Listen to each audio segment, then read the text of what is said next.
Donc les gars, Lazare Mani vient de débarquer au Standard de Liège, c'est toujours en Belgique et il vient de signer, je crois, jusqu'à la fin de saison. Moi, c'est un prêt que j'attendais, c'est un prêt qui ne me surprend pas. Ça ne me surprend pas parce qu'il avait commencé à être en méforme, il avait commencé à ne plus être titulaire, à ne plus rentrer dans le système, dans le plan de jeu de son coach à l'Union Saint-Gilloise. Donc il va à Bruges et au Standard de Liège, toujours en Belgique, pour se relancer. Et moi, je pense que c'est une bonne chose. Parce qu'au vu de la concurrence, un joueur qui n'a pas de temps de jeu, ça sera très difficile pour lui de venir en équipe nationale. Donc, je suis tout à fait d'accord avec son transfert. Qu'il parte, qu'il regagne du temps de jeu. Le dernier match du Standard de Liège, ils ont perdu 1-0. Et il était sur la feuille du match, mais il n'a pas joué. Il n'a pas joué parce qu'il vient d'arriver et il porte le numéro 8, toujours un milieu offensif, toujours un milieu qui peut se projeter, qui peut marquer. Donc, les gars, je suis tout à fait d'accord avec son transfert. Qu'il parte se relancer, qu'il gagne suffisamment de temps de jeu. Ça arrivait plus de fois à nos joueurs, Sébastien Haller qui était à Leganés, qui ne trouvait pas assez de temps de jeu. Il y a aussi Wilfried Zaha qui était à Lyon, qui ne gagnait pas assez de temps de jeu. Et il a dû aller se relancer dans une autre équipe. Donc, moi, je suis tout à fait d'accord. Je ne sais pas ce que vous pensez de ce transfert. Mettez-moi vos avis dans les commentaires. Depuis le Standard de Liège, actuellement, ils sont 7e du championnat de Belgique. C'est vrai, l'Union Saint-Gilloise, son ancien club, est mieux placé. Actuellement, ils sont 7e. Ils sont toujours en course pour une place européenne. Et moi, pour moi, c'est une bonne chose. Et les gars, actuellement, Ivan Ghezo n'entend plus. Hein. Actuellement, c'est un serial buteur. Il marque lors du match hier, Nice-OM. Il a marqué un but, il a délivré une passe décisive. Toujours en forme, son 9e but de la saison.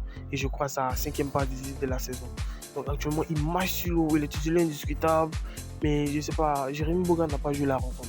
Il n'a pas joué la rencontre, il n'était pas sur la feuille de match. Et je crois qu'il est blessé, mais il va revenir petit à petit. Ivan Ghezo,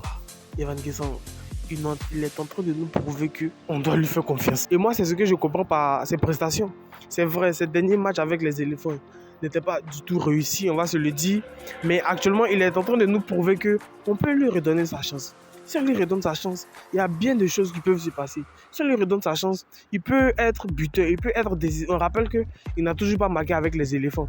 Si on lui donne sa chance, il va marquer. Moi, je confirme clairement que actuellement, si on lui donne la chance, surtout si MS Faye fait un système dans lequel qui lui va bien actuellement, qui lui sied, je crois qu'il pourra être décisif. J'ai confiance en ce garçon et ça c'est sa meilleure saison parce que la saison dernière, il n'était pas du tout régulier. Il jouait des matchs par coup. Mais cette saison, il est plus que régulier, c'est vrai.